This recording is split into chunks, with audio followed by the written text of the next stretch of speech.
ரொம்ப டீப்பாக யோசித்து சில மாதிரி என்னை மாதிரி ஆளுங்கள்லாம் தொடர்ந்து இந்த மாதிரி விளிம்புநிலை மக்களுக்காக பேசணுங்கிறது, அதுக்காக இப்போ கொள்கைகளை வகுக்கணும் அப்படின்னு சொல்லி தொடர் உரையாடல் பண்ணுறதே இதான், இந்த மாதிரியான நிகழ்ச்சிகள் தான்.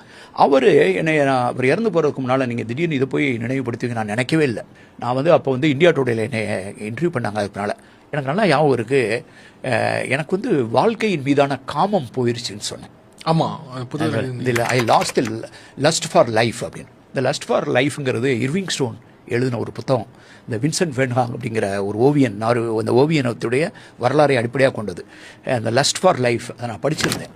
அது வாழ்க்கைக்கான காமம். எனக்கு இயல்பான வாழ்க்கையிலேயே எனக்கு பிடிப்பில்லாமல், நாட்டம் இல்லாமல், திருப்பி இயல்பான வாழ்க்கைக்கு வர்றதுக்கே எனக்கு பல மாதம் ஆச்சு. ஏன்னா அவர் திடீர்னு எனக்கு ஃபோன் பண்ணி அவர் சொல்கிறாரு, சார் நான் உங்களை பார்க்க வரேன்னு. நான் கலெக்டராக இருக்கேன், ஒரு ஞாயிற்றுக்கிழமை. உடனே வாங்க அப்படின்னேன். இல்லை பிள்ளைங்க கூட 3 பிள்ளைங்களும் வர்றாங்க. ஒரு இந்த இறந்து போன 2 பிள்ளைங்க, இன்னொரு பொண்ணு 2 பேரும் எல்லாம் ஊட்டியில் படிச்சுட்டு இருந்தாங்க. அப்போ அந்த பொண்ணு இப்போ ஆஸ்திரேலியாவில் இருக்குது. குழந்தையெல்லாம் இருக்குது. அவங்களும் அவர் கிராம் ஸ்டூவர்ட்ஸோட ஒய்ஃபு அங்கே இதுக்கு போயிட்டாங்க, ஆஸ்திரேலியா போயிட்டாங்க.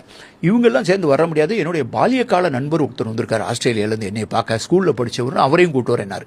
அந்த பிள்ளைங்க கூட படிக்கிற பிள்ளைங்க கிளாஸ்மேட்டையும் கூட்டு வரேனார். அப்போ 3 பிள்ளைங்க, அந்த 3 பிள்ளைங்களுடைய கிளாஸ்மேட் 2 பேர், இவர் கூட படித்த ஒரு ஆள். இவ்வளோ இறங்குறாங்க எங்கள் வீட்டில். சாயந்தரம் பேசிக்கிட்டே இருக்கோம், மொழியில் பற்றி பேசுகிறோம். அதான் முதல் தடவை எங்கள் வீட்டுக்கு ஆஃபீஸில் பார்ப்பார், வீட்டுக்கு வந்திருக்காரு.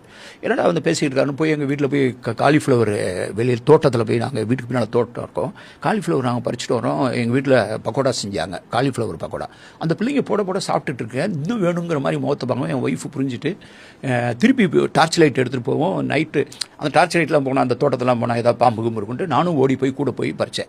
பிள்ளைங்க ரொம்ப ஆசையாக சாப்பிடுதுட்டு திருப்பி 2வது தடவை நானும் காலிஃப்ளவர் பறிச்சுட்டு நாங்கள் பஜ்ஜி பக்கோடா போட்டு கொடுத்தோம். அப்போ தான் பேசிக்கிருந்தேன். அப்புறம் அவர் இறந்ததுக்கு பின்னால் தான் அவர் ஒய்ஃபு சொல்கிறாங்க, அவங்க மனைவி என்கிட்ட சொல்கிறாங்க, நாங்கள் அன்றைக்கி ஏன் வந்திருந்தோம்மா சார், அன்றைக்கி அவர் பிறந்தநாள், கிராமுடைய பிறந்தநாள்.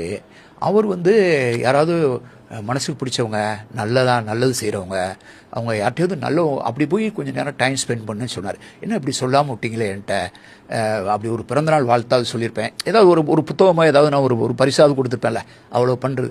அதனால தான் அவர் சொல்லலைன்ட்டு. ஆனால் உங்களோட தான் டைம் ஸ்பெண்ட் பண்ணுவேன்னு வந்தாருங்கிறார். அப்படி எங்கிட்ட ஒரு 3-3.5 மணி நேரம் எங்கள் வீட்டில் பேசிகிட்டு இருந்தவர் மறுநாள் ஒரு நாள் தான் போயிருக்கு. அதுக்கடுத்த நாள் காலையில் என்னைய 3 மணிக்கு டெலிஃபோன் வருது, அதிகாலை 3 மணிக்கு.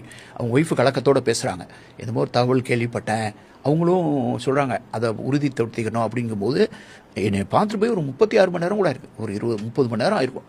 அப்புறம் தான் நான் எஸ்பியை எழுப்பி, அது வேறு மாவட்டம், பக்கத்து மாவட்டம்.